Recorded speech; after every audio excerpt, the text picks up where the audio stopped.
Hola, buenos días. Saludo especial para cada uno de ustedes, las personas que están aquí presentes, las personas que nos están viendo desde otro lugar. Primeramente, dar gracias a Dios por este espacio de conocimiento, de adquisición de información. También aprovecho este espacio para felicitar a todos los profesionales de seguridad y salud en el trabajo. Gracias por su grata labor, por estar siempre a la vanguardia al cuidado de la salud de cada uno de los trabajadores donde ustedes se encuentran realizando sus actividades diarias. Eh, en este espacio vamos a compartir conocimiento sobre cuáles son los factores cognitivos y cómo estos factores están asociados a la accidentalidad laboral. Vamos a tomar ciertos aspectos importantes en cuanto a qué es la ergonomía, cuáles son los pilares de la ergonomía. En este espacio también aprovecho para presentarme. Mi nombre es Giancarlos Mendoza, soy psicólogo, egresado de la Corporación Universitaria Minuto de Dios, soy estudiante de segundo semestre de la especialización en ergonomía. Entonces, como mencionaba anteriormente, ¿qué es la ergonomía? La ergonomía es una disciplina que se encarga, o que su foco de atención como tal, su foco de inmersión, es la interacción del sistema hombre versus el sistema máquina. ¿Cómo está, digamos, sujeto el proceso de la realización de las actividades en cuanto al espacio físico donde se realizan? Y cómo estas pueden generar, digamos, si hay alguna falla, pueden repercutir en cuanto a la salud física o psicológica de los trabajadores. La ergonomía como tal tiene su foco, digamos, atencional en cuanto a prevenir enfermedades osteomusculares, hacer ese proceso de análisis y evaluación para generar, digamos, un estado de confort en cuanto a la realización de las tareas. Como mencionaba, se fundamenta principalmente en tres pilares: ergonomía física, ergonomía organizacional y ergonomía cognitiva. Eh, la ergonomía física tiene ciertos conceptos, ciertos, digamos, anexos que son muy importantes mencionar, como la fisiología. En cuanto a la fisiología, encontramos todo lo que tiene que ver con la parte morfofisiológica del ser humano y cómo, digamos, puede verse afectada por la demanda de una tarea. En cuanto a la fisiología, vemos todo lo que tiene que ver en cuanto a la fisiología y en cuanto a la demanda de gasto energético, como una tarea, digamos, independientemente del sector o razón social de la organización, me demanda en el trabajador un gasto energético. Otro punto muy importante es la biomecánica, cómo la biomecánica se centra en cómo los segmentos corporales del trabajador se ven involucrados en cuanto a la realización de las diferentes tareas. Otro punto es la antropometría. La antropometría se centra en medir, digamos, estas partes del cuerpo y partes, digamos, del espacio físico, como son las mediciones de la silla y mediciones del cuerpo humano, para que éstas estén en correlación y el trabajador pueda, digamos, tener un estado óptimo, un espacio confortable para la realización de sus actividades. Dentro de la ergonomía física también encontramos las mediciones ambientales. ¿Qué son las mediciones ambientales? Las mediciones ambientales es un conjunto de técnicas y procedimientos que se realizan para determinar los niveles óptimos o niveles estándar en cuanto a la luxometría. Mira, se evalúa la cantidad de luminarias que están presentes en un sitio de trabajo determinado, si están siendo se están haciendo, estas luminarias son de tipo artificial o natural. También encontramos la sonometría. Digamos que hay muchas organizaciones, muchas empresas que demandan, digamos, en cuanto a la actividad, le involucran máquinas y estas máquinas producen ciertos sonidos que pueden, digamos, afectar por la cantidad de decibeles al funcionamiento como tal auditivo de los trabajadores. Entonces, digamos que eso es como los componentes de ergonomía física. Otro punto, otro segmento de la ergonomía es la ergonomía organizacional. La ergonomía organizacional se centra en los procesos administrativos, en los procesos estructurales de la organización, como lo es las políticas privadas, políticas, digamos, públicas, el profesiograma, entre otras adaptaciones que vienen de tipo organizacional y que ayudan a prevenir, digamos, o a mantener el sostenimiento de los trabajadores y que pues estos cuenten con, digamos, un espacio de confort en cuanto a la realización de sus actividades. Otro punto, y no menos importante, es la ergonomía cognitiva.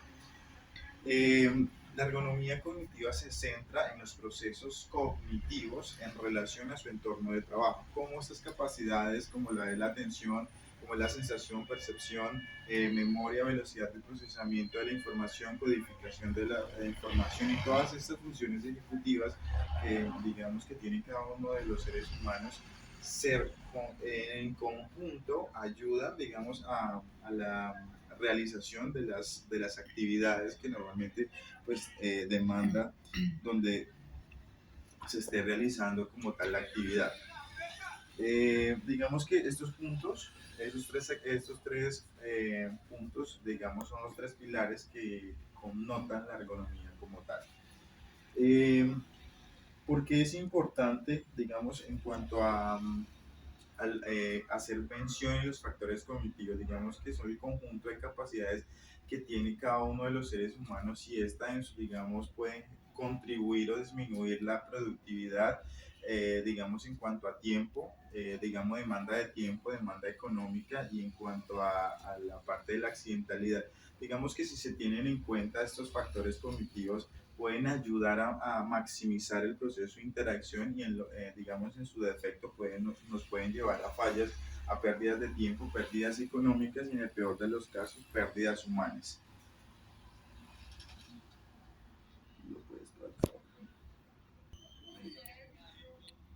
Cuando se realizan, cuando se llevan a cabo estos actos inseguros y se presentan eventos dentro de las organizaciones, los profesionales de seguridad y salud en el trabajo deben realizar un proceso de investigación, saber y conocer cómo se llevó a cabo o cuáles fueron los factores que conllevaron a la accidentalidad. La Organización Internacional del Trabajo nos define como accidente todo suceso repentino que sobrevenga por causa o acción del trabajador, y es algo pues que ustedes ya conocen, que ustedes ya lo vienen manejando. Esa es la definición que nos da como tal y que que digamos que está presente siempre en el proceso de análisis de investigación de un accidente de trabajo. Normalmente la norma técnica colombiana 3701 nos da un estándar general como tal de cómo indagar, cómo, digamos, hacer ese análisis de accidentalidad. Algo que quiero mencionar es que cada una de las organizaciones adapta ese, digamos, ese modelo estándar dependiendo de su razón social, dependiendo de su campo de acción, digamos que toma ciertos fragmentos de, digamos, de ese análisis general para acoplarlo y hacer su respectiva investigación. Eh, Posterior a eso, bueno, encontramos en el modelo de causalidad ciertos segmentos, que es como el modelo general, entre ellos encontramos la pérdida. La pérdida hace referencia a alguna lesión, enfermedad, incidente o accidente, pues que me genere como tal, digamos, pérdidas económicas, pérdidas de tiempo o en el peor de los casos, pérdidas humanas. En contacto hace referencia a cómo digamos, qué factor del ambiente físico, digamos, conllevó a que fuera partícipe del evento. Tenemos otro punto que son las causas inmediatas. En las causas inmediatas encontramos dos subtipos, que son los actos inseguros y las condiciones inseguras. Actos inseguros son las acciones que el trabajador realiza. Las condiciones inseguras es el ambiente de trabajo donde el ambiente de trabajo donde la persona o trabajador realizaba sus actividades y que esto, digamos, de una u otra forma repercutió en el evento como tal. En cuanto a causas básicas, encontramos factores del trabajo y factores personales. Los factores del trabajo son todos aquellos componentes que están dentro del espacio físico donde el trabajador se desenvuelve, y los factores personales, el conjunto de características de la persona, propias de la persona, que estas me pueden, digamos, repercutir o pueden ser partícipes o ayudantes del evento como tal. Y tenemos fallas en los programas, digamos que son fallas que pueden estar establecidas, digamos, dentro de un sistema que ya está integrado y que, digamos, puede algún fragmento de este sistema pudo haber fallado y esto me desencadenó como tal el accidente. Posteriormente, realizamos, como he venido realizando la investigación de los factores cognitivos asociados a la accidentalidad laboral, he tomado una cantidad específica de casos, aproximadamente 10 casos, en los cuales hemos venido realizando un análisis. En la primera estructura encontramos el análisis como tal que se han realizado los profesionales de seguridad y salud en el trabajo dentro de la organización. Posterior a esto realizamos un análisis cognitivo asociado al análisis inicial que realizaron los profesionales. Seguimos de un análisis de las causalidades, de causalidad asociado con cada uno de los códigos que tiene los ítems en cuanto a causas básicas y causas inmediatas y factores del trabajo, para posterior hacer la cuantificación de cada uno dependiendo al factor cognitivo del que éste pertenezca. En estos momentos voy a leer textualmente el caso. Dice, siendo aproximadamente las 14:05 horas, se encontraba laborando en el área de reparación de estivas los señores CS y NG en ayuda del auxiliar MB. El señor CS, al acomodar la madera que sostiene la tabla, los cuartones superiores e inferiores de los cuales se compone la estiva, el colaborador impacta con una maceta el dedo pulgar de la mano izquierda. Se le brinda los primeros auxilios por parte del ingeniero de seguridad industrial de la planta y posterior a ello se remite a la IPS Azotrauma. Entonces es el análisis como tal que los profesionales de seguridad y salud realizaron para su respectiva investigación. Posteriormente realizamos el análisis cognitivo.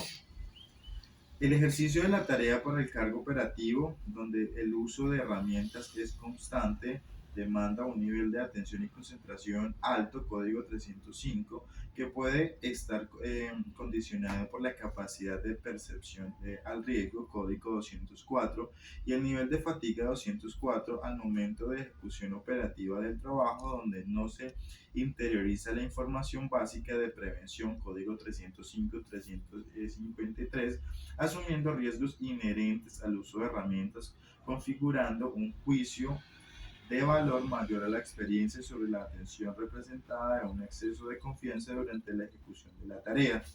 Entonces, digamos que ese fue el análisis como tal que se le pudo realizar posterior al caso, haciendo, la correlación de cada uno de los factores de causalidad.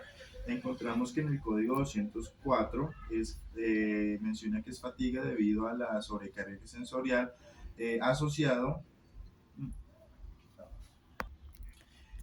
asociado al factor sensación y percepción.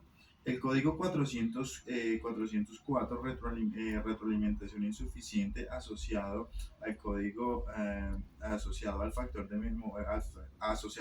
memoria. Exigencia de una concentración y percepción profunda, asociado con el código 305, asociado a atención y concentración, agarre de los objetos inseguramente, códigos 353, asociado al factor cognitivo, atención y concentración, evaluación de las necesidades y riesgos, código 401, asociado al factor de pensamiento, código 013, retroalimentación deficiente o incorrecta en relación al desempeño, asociado al factor cognitivo del lenguaje.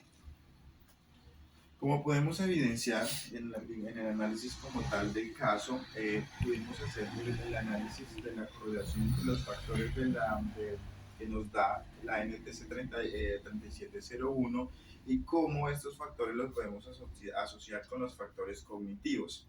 Digamos que a manera de conclusión podemos decir que es importante tener en cuenta y sumergir, digamos, hacer partícipe estos factores cognitivos que, digamos, están presentes normalmente en la realización de investigaciones de seguridad y salud en el trabajo. Se tienen en cuenta, digamos, los factores tangibles, factores físicos que se encuentran en el momento digamos, de la investigación son todos aquellos componentes que se pueden palpar y que son, digamos, de riesgo o que pueden ser partícipes en la hora de un evento, pero, digamos, los factores cognitivos no están, están presentes en el momento, pero no se tienen en cuenta en el análisis de investigación de accidentes. Entonces, algo importante a manera de concluir es que estos factores se tengan en cuenta, ya que son, como nos pudimos evidenciar, casi en cada uno de los códigos que tenemos asociados, se asocian a uno o a más de uno de los factores cognitivos que están mencionados como tal en el caso.